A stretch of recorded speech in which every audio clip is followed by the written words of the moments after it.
guys, recently Forbidden Planet held a signing session with the legendary artist Jock, who has quite recently done the interior artwork of Absolute Batman 50, which is where we get our first real and full look into the Absolute Joker.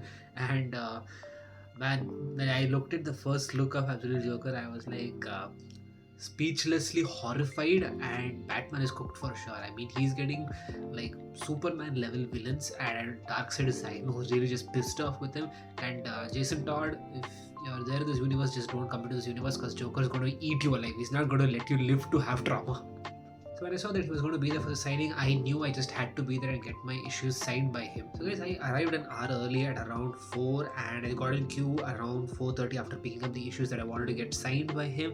And the queue had already started lining up by then, and I was just taking a look back and looking at the queue, and I could just see the line growing, and it just got me thinking like, man, if this was like a Todd McFarlane signing event, or Stanley if he was alive, and then this queue would have been 10 times bigger, and probably this would have become like a ticketed event where only few people would have been able to come in. Because I know I've seen YouTube videos where fans go to get their stuff signed by these artists, and they wait for like 3-4 hours outside the stores, and that just got me thinking like how crazy it is, because a lot of people want to meet these artists and they can't go to every single Comic Con to meet them. So it's kind of understandable why a lot of people would just want to take the chance whenever they can to get their stuff signed by these artists.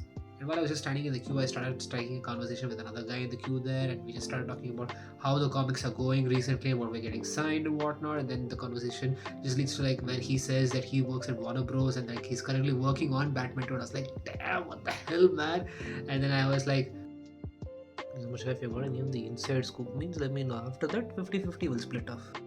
I'm just kidding, but it was just nice to meet someone like that, because I've seen countless videos and reels where you run onto someone like that and have a conversation with them, but never really met someone like that in person. So that was just cool to meet a person who's actually working in one of these studios, and he just just told about how the work goes and what he's working on. It's just nice to hear that. So after waiting in line for about an hour, it finally came to my turn to get my stuff signed by Jock.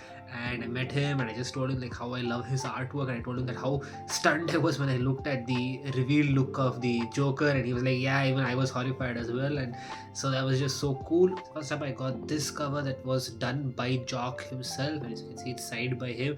And I didn't know what to make of this cover, in the sense, like I told you, I was just stunned, like horrified when I saw this cover, and I was like, what is this dude?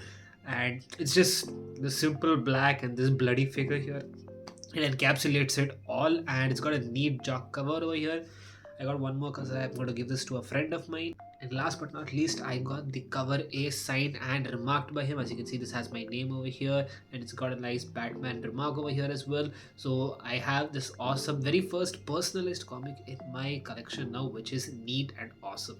Around the time the signing was happening, I also saw on Instagram that Scott Snyder was somewhere doing signing in Midtown Comics in US, and I was like, damn, if like Scott Snyder was here, man, if I got this signed, this would be amazing. And I mean, that's the hope, and I hope I get this issue signed by Scott Snyder and maybe Nick Dragotta himself too, because that would be complete. And not to sell it, because I would never really sell this comic, but it's just an amazing piece to have in my collection. And speaking of Absolute Batman 15, I mean, what was that issue, man? I mean, Joker is pure evil. I mean, we got a glimpse of how evil he is with the Absolute Evil storyline, and also when we saw Absolute Batman 14 at the end and what he did with Bane, like that was really evil.